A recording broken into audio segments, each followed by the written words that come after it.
ماہنامہ کلندر شعور فروری 2021۔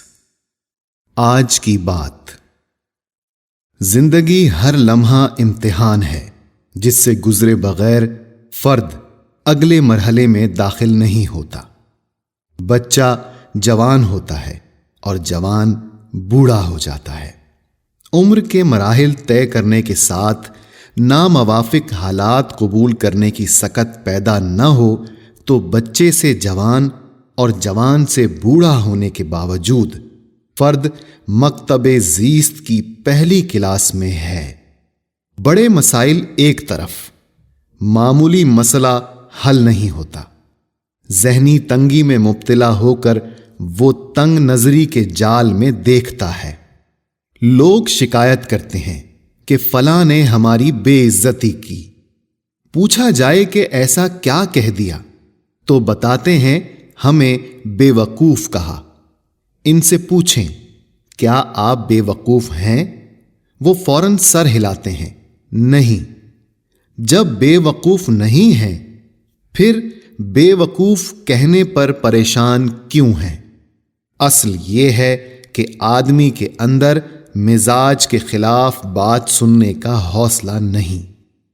عمر کے لحاظ سے فکری نشوونما نہ ہو تو فرد کے اندر معاملات سلجھانے کی اہلیت مغلوب ہوتی ہے اور زندگی نسل در نسل منتقل ہونے والے رجحانات میں محدود ہو جاتی ہے۔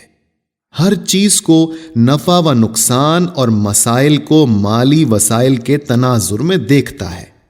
کہتا ہے اگر میرے پاس دولت ہوتی تو لوگ مجھ سے بدتمیزی نہ کرتے، بیٹی اپنے گھر میں خوش رہتی، بیٹا نوکری کے لیے مارا مارا نہ پھرتا، گھر میں اتفاق ہوتا، بچے اچھے اسکول میں پڑھتے، ہمارا بڑا گھر اور گھر سے ملحق باغ ہوتا جہاں میں صبح چہل قدمی کرتا اور شام کو چائے کی میز سجتی، ہر مشکل دور ہو جاتی اور ہم ہنسی خوشی رہتے اگر دولت پاس ہوتی۔ یہ ہوتا اور وہ ہوتا کہ گردان میں ظاہر باطن کی سیڑھیاں چڑھتے ہوئے آدمی بالآخر رخصت ہو جاتا ہے۔ جن وسائل کا تعلق پیسوں سے جوڑا کیا بغیر پیسوں کے میسر نہیں تھے؟ صبح قریب موجود پارک میں چہل قدمی کرتا، گھر میں اہل خانہ کے ساتھ ہنسی خوشی رہتا، باغ کی کمی محسوس نہ ہوتی۔ بیٹا معیار کے بجائے صرف نوکری کو اہمیت دیتا، کام میں برکت ہو جاتی۔ بچے بڑے اسکول میں نہ پڑھ سکے تو کیا ہوا؟ ان کی اچھی تربیت کرتا، سوچنا سمجھنا لکھنا اور بات کرنا سکھاتا، کتابیں پڑھ کر سناتا، خاتم النبیین رسول اللہ صلی اللہ علیہ وسلم کے فرمان کے مطابق زندگی گزارتا۔ بچے دوسرے بچوں سے ممتاز ہو جاتے۔ تربیت پیسوں کی ریل پیل اور بڑے اسکول کی پابند نہیں۔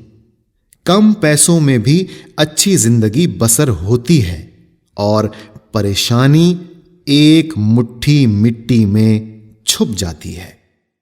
غریب کی بیٹی سسرال میں مطمئن نہیں تو لاکھوں کا جہیز لے جانے والی امیر کی بیٹی بھی ناخوش ہے۔ شکایت عام ہے کہ بیٹا کاروبار میں ہاتھ نہیں بٹاتا، لیکن شادی کے بعد جائیداد میں حصے کی فکر ہو جاتی ہے۔ صاحب جائیداد بھی مالی و سماجی معاملات کی وجہ سے پریشان ہیں۔ یہ ہر طبقے کے مسائل ہیں اور ان کا تعلق دولت سے نہیں رویوں سے ہے۔ منظر کشی پڑھ کر خواتین و حضرات کا ذہن ان کی طرف جائے گا جن کے رویے سے شکایت ہے۔ یہی کامیاب نہ ہونے اور فکری ناپختگی کی وجہ ہے۔ آدمی اندر میں نہیں دیکھتا، لہذا برداشت پیدا نہیں ہوتی، ورنہ معلوم ہو کہ فرد ایک لیکن حیثیت ہر جگہ مختلف ہے۔ بیٹا، بھائی، باپ، شوہر اور داماد مرد کے کردار ہیں۔ عورت بیک وقت بیٹی، بہن، ماں، بیوی اور بہو کا کردار نبھا رہی ہے۔ ہر فرد اندر میں وحدت اور باہر کثرت ہے۔ اندر دیکھنے سے اپنا رویہ واضح ہوتا ہے، باہر دیکھنے سے کرداروں کی کثرت محاسبے سے دور کر دیتی ہے۔ امتحان ذہنی صلاحیت کا ہوتا ہے۔ اسکول و کالج اور یونیورسٹی میں سالانہ کارکردگی امتحان کے 3 گھنٹوں میں جانچنا اس فہم کا خلاصہ ہے جس کے لیے 364 روز وقف کیے گئے۔ رائج نظام میں 3 گھنٹے سکت کے اعتبار سے 364 روز کے برابر سمجھے جاتے ہیں۔ نتیجہ معیار کے مطابق نہ ہو تو طالب علم مزید 1 سال پہلی جماعت دہراتا ہے۔ جب تک 364 روز کے فہم کو 3 گھنٹے کے سوال نامے میں پیش نہ کر دے، ترقی نہیں ہوتی۔ امتحان کی نوعیت ہر جگہ مختلف، لیکن طریقہ کار ایک ہے۔ زندگی برداشت کا امتحان لیتی ہے اور روحانیت سکت فراہم کرتی ہے۔ استاد سے ذہنی ارتباط سے شاگرد کی سکت بڑھتی ہے۔ ذہن ایک نہ ہو تو شاگرد میں شک باقی رہتا ہے۔ روحانی علوم کے تانے بانے یکسوئی سے ملتے ہیں، یعنی زندگی کا پہلا سبق یکسوئی ہے۔ یکسوئی سے علم شے کا عرفان ہوتا ہے۔ سورہ بقرہ آیت 2-3۔ یہ کتاب جس میں شک نہیں ہدایت دیتی ہے متقیوں کو جو غیب پر ایمان لاتے ہیں، صلاۃ قائم کرتے ہیں اور جو رزق ہم نے دیا ہے اس میں سے خرچ کرتے ہیں۔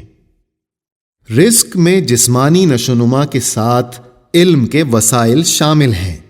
جسم کو نشوونما کے لیے غذا درکار ہے تو روح بھی وصل کی لہریں جذب کرنا چاہتی ہے۔ اللہ کے دیے ہوئے رزق میں سے خرچ کرنے کا ایک مفہوم علم شے کا حصول اور شے میں تصرف ہے۔ یہ علم اسے حاصل ہوتا ہے جس کی طرز فکر میں شک نہ ہو۔ علم شے سے فہم و فراست بیدار ہوتی ہے، سکت بڑھتی ہے اور محدود طرز فکر کا پردہ اٹھتا ہے جو کائنات کو دیکھنے کی راہ میں حائل ہے۔ فرد سمجھتا ہے میں کائنات کو دیکھتا ہوں، جبکہ وہ اپنے دیکھنے کو دیکھ رہا ہے۔ محدود نگاہ کی اینک ہر شے میں تغیر دیکھتی ہے، جبکہ یقین کی دنیا انکشاف کرتی ہے کہ علم شے میں تغیر و تعطل نہیں۔ تغیر سے مراد شے کا بدلنا نہیں، ایک ہی شکل و صورت کا روپ بہروپ میں بار بار سامنے آنا ہے۔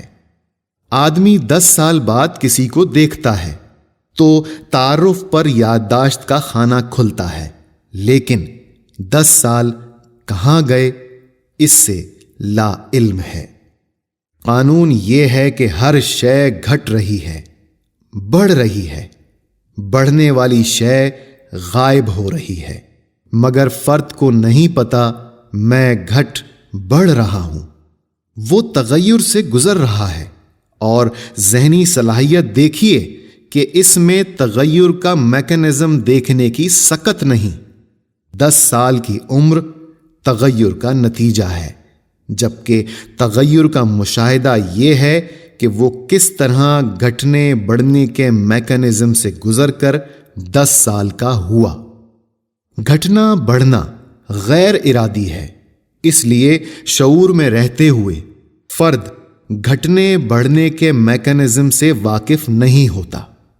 پیدا ہو کر 10 سال بڑھا ہے تو لازم ہے کہ اس دوران 10 سال گھٹ کر اس مقام پر واپس گئے ہیں جہاں سے وہ آ رہا ہے۔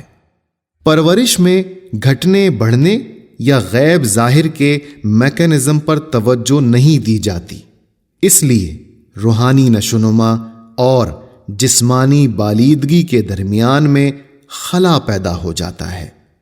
ظاہری شعور کے مقابلے میں باطنی شعور کی فہم وہ نہیں ہوتی جو 10 سال کی عمر میں ہونی چاہیے۔ جسم کے ساتھ ساتھ باطن کی نشوونما پر توجہ دی جائے تو فرد شعوری منازل طے کرتے ہوئے لاشعوری نظام کا مشاہدہ کر سکتا ہے۔ قارئین، آپ نے کامیاب اور ناکام زندگی کا فارمولہ پڑھا۔ تحریر دوبارہ پڑھ کر قفل کھولنے کے لیے کم از کم 5 چابیاں استعمال کیجیے۔